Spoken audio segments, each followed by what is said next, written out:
Hammaga salom. Men qizim olgani ketyapman. Yobonam kuydiryapti Angliya. Mashinaning ichida juda ham issiq, shunga sal solganman. Yana bir jinnig'inni xayol bilan chiqdim oldinglarga.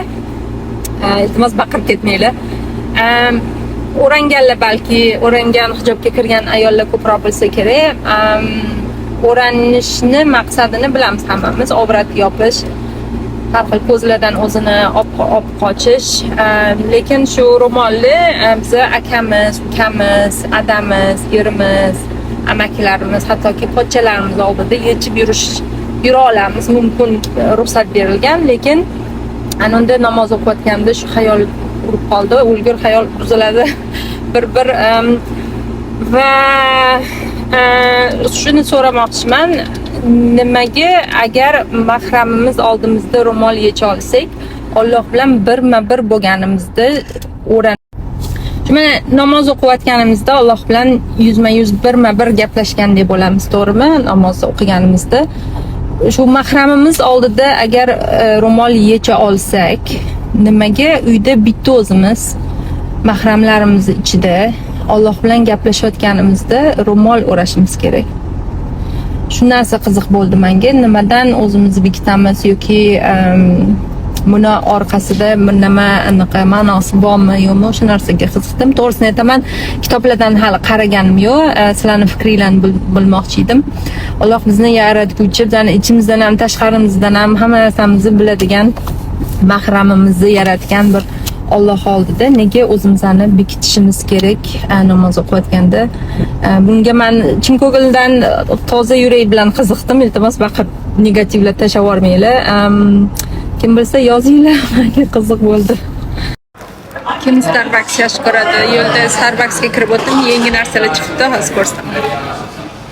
Aylan alamayapti. Xullas ana işte bittasi ice caramel protein latte, ice caramel iced coffee, keyin matcha proteinli. Короче, 15 gram, 15 gram protein qo'sharkan, lekin agar apila bo'lsa, agar приложениеlar bo'lsa, bir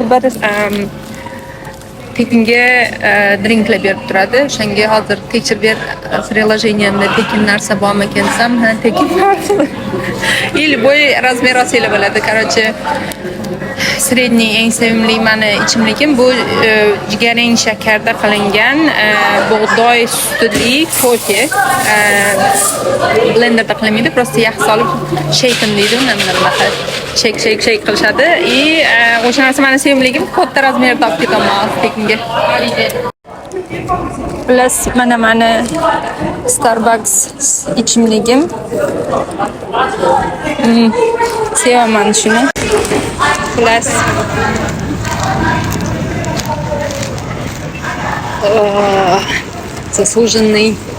заслуженная награда. Bilasizlarmi nima?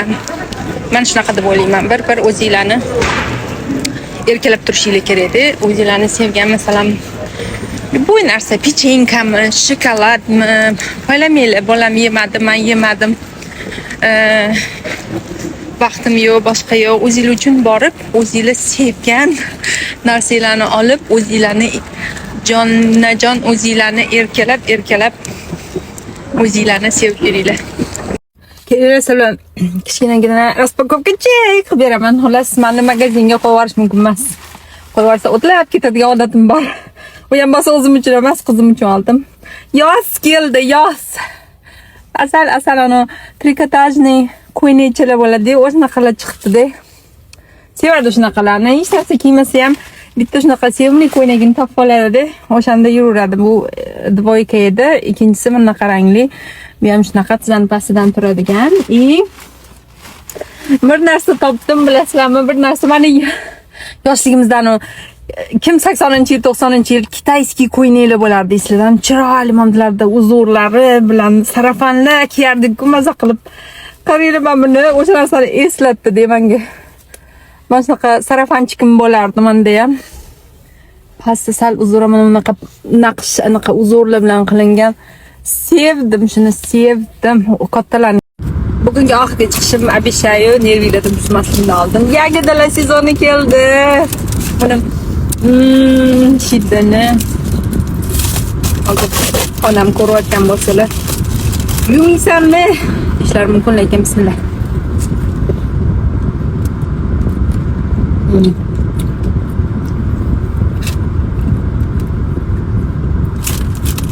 Agar kiribdi, nimadirda omonlik somonlik hech ko'rmaylik yomonlik deb yerlarmidi? Va mana eng oltan eng sevimli yagidalarimdan bittasi mana bu. Nimadirda buni shotib turmidi?